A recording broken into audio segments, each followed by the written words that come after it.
Hai, Assalamualaikum warahmatullahi wabarakatuh. Apa kabar semua sahabat online? Semoga Ramadan kali ini kita sehat semuanya, diberi kekuatan menjalani ibadah puasa, dan dilapangkan hati untuk selalu berbuat baik. Amin ya robbal alamin. Semoga setiap langkah kita hari ini bernilai ibadah dan setiap doa yang kita panjatkan dikabulkan oleh Allah Subhanahu wa Ta'ala. Kali ini saya bersama suami sibuk mengatur dan menyiapkan packingan THR untuk beberapa orang yang beruntung. Saya katakan beruntung karena tidak semua mendapatkan bagian, hanya segelintir saja yang Allah pilih untuk menerimanya. Semoga yang sedikit ini tetap membawa kebahagiaan dan menjadi berkah bagi yang menerimanya.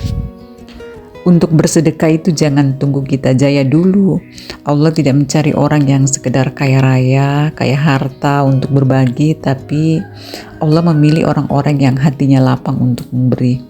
Dan kadang yang membuat sedekah itu bernilai bukan karena besarnya yang kita berikan, tetapi karena keikhlasan yang kita titipkan di dalamnya. Sekarang waktunya kembali ke dapur menyiapkan menu sederhana untuk makan malam selepas tarawih. Karena di rumah itu kalau kita buka puasa bukan langsung makan makanan berat, tetapi biasanya kita buka kurma atau es buah dan sebagainya. Nanti lepas tarawih baru kita makan malam bersama. Nah, ini masakan sebenarnya tidak istimewa. Hanya masak kari ayam dengan bumbu yang juga sederhana dan minimalis, seperti minimalisnya atau sederhananya keuangan kami. Tapi justru dari dapur kecil inilah kita sebenarnya belajar bahwa kebahagiaan sering lahir dari hal-hal yang sederhana, bukan dari yang mewah-mewah, yang wow. Nah, di sini teman-teman bisa lihat kami itu buka puasa hari ini cukup dengan teh candi yang sangat wangi itu dengan pisang goreng. Nanti setelah itu baru kita makan yang berat-berat.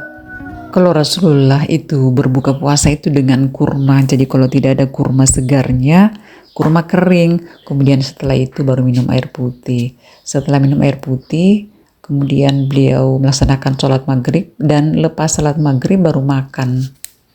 Dan tentunya pada saat kita mau berbuka harus baca doa dulu. Allahumma lakas sumtu wa bika amantu wa ala rizkika aftartu.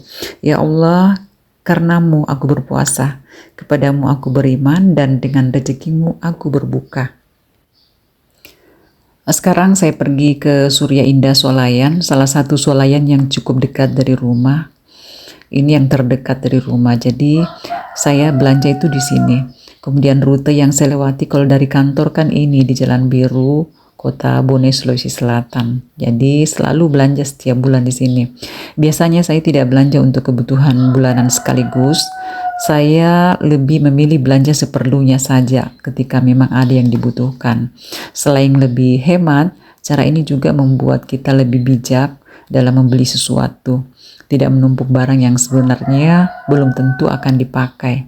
Karena kadang hidup memang lebih nyaman ketika kita menjalani semuanya dengan sederhana, membeli secukupnya, memasak secukupnya, dan mensyukuri apa yang ada. Tapi setiap orang tentu punya cara tersendiri dalam mengatur kebutuhan rumah tangga. Ada juga yang lebih memilih belanja bulanan sekaligus. Biasanya alasannya supaya lebih praktis, tidak perlu sering keluar rumah, dan semua kebutuhan sudah tersedia di rumah.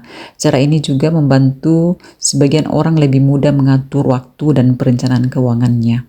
Jadi sebenarnya tidak ada yang paling benar atau paling salah. Ada yang nyaman belanja sedikit-sedikit saat dibutuhkan.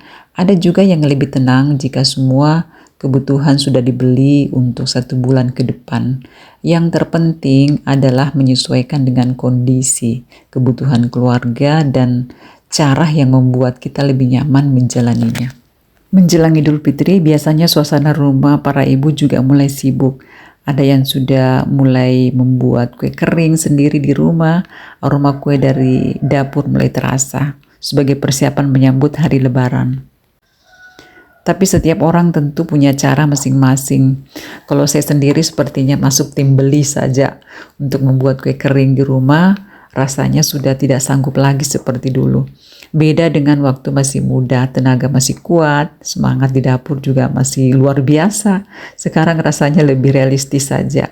Kalau ingin kue Lebaran, tinggal beli yang sudah jadi. Yang penting tetap bisa menikmati suasana dan kebahagiaan menyambut Lebaran bersama keluarga. Apalagi kita sebagai ASN tentu saja punya banyak tugas kantor yang harus diselesaikan.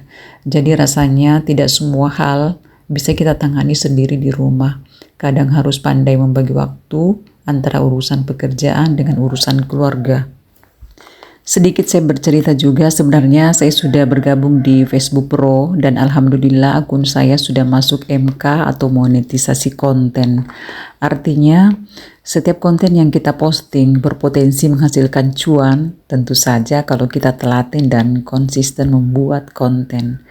Namun kenyataannya, menjalankan semuanya sekaligus juga tidak mudah.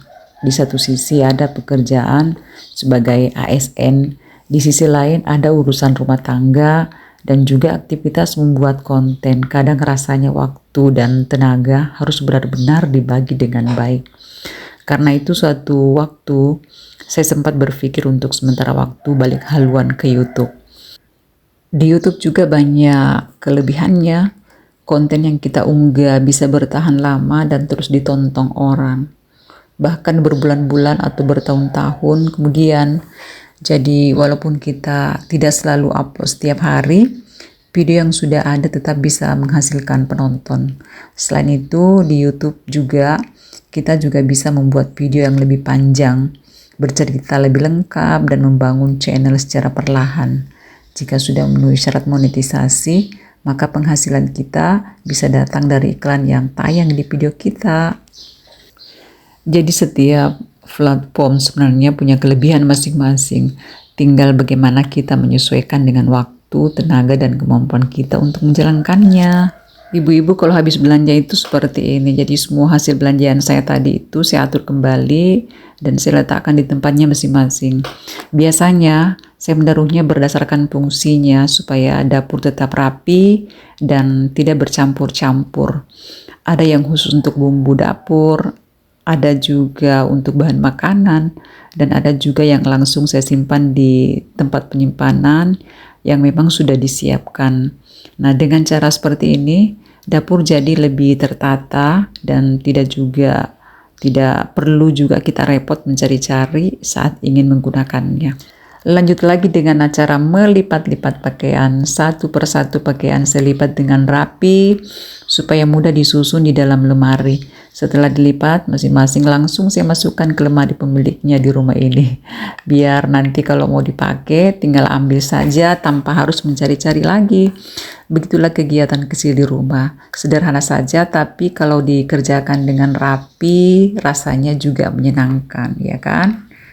Ada juga yang bilang salah satu pekerjaan rumah yang paling susah katanya dikerjakan itu melipat pakaian.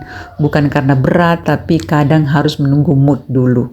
Begitu mood datang, niat mau langsung bereskan tumpukan pakaian, tapi begitu sudah duduk di depan tumpukan, yang terjadi malah scroll-scroll HP tanpa berhenti. Akhirnya yang bergerak teman-teman bukan tangan melipat pakaian, tapi jari jemari yang sibuk scroll layar. Kalau sudah begitu, tumpukan pakaian tetap saja setia menunggu untuk dilipat. Apa jadinya teman-teman kalau sudah begitu? Seharian sudah bekerja, rasanya lelah sekali. Jadi saya baring-baring sejenak sambil menunggu waktu untuk masuk dapur kembali. Biarkan aku istirahat dengan tenang, istirahat sedikit untuk mengumpulkan energi sebelum masuk ke dapur untuk bertempur. Dan tiba-tiba saja sudah selesai semua, saya masak-masak. Ada ikan kuah kuning, kemudian tumis kangkung, semuanya pasti enak untuk keluarga. Dan tiba-tiba saja urusan masak-memasak di dapur sudah selesai juga. Menu sederhana kali ini sudah siap di meja makan. Ada ikan kuah kuning, kemudian cak kangkung. Ditambah lagi dengan kolak pisang yang enak, pakai gula merah, seger. Pokoknya enak deh pasti. Selain hasil masakan sendiri nanti yang dihidangkan pada malam berbuka puasa sebentar sore, ini saya beli juga kue-kue dari luar. Ada jelangkote, ada dadar ijo. Ini biasanya kita makan itu setelah salat tarawih. Biasanya setelah salat tarawih itu kita pasti butuh lagi ngemil-ngemil sambil scroll-scroll HP. Jadi seperti ini. Tidak terasa sudah sekitar 9 menit saya menemani teman-teman berbagi cerita dan aktivitas di video ini. Terima kasih banyak kepada teman-teman yang sudah meluangkan waktu untuk menyimak dan mengikuti kegiatan sederhana saya hari ini. Semoga ada hal baik yang bisa kita ambil walaupun dari cerita yang sangat sederhana. Saya pamit undur diri. Wassalamualaikum warahmatullahi wabarakatuh. Sampai jumpa di video berikutnya. Wassalam.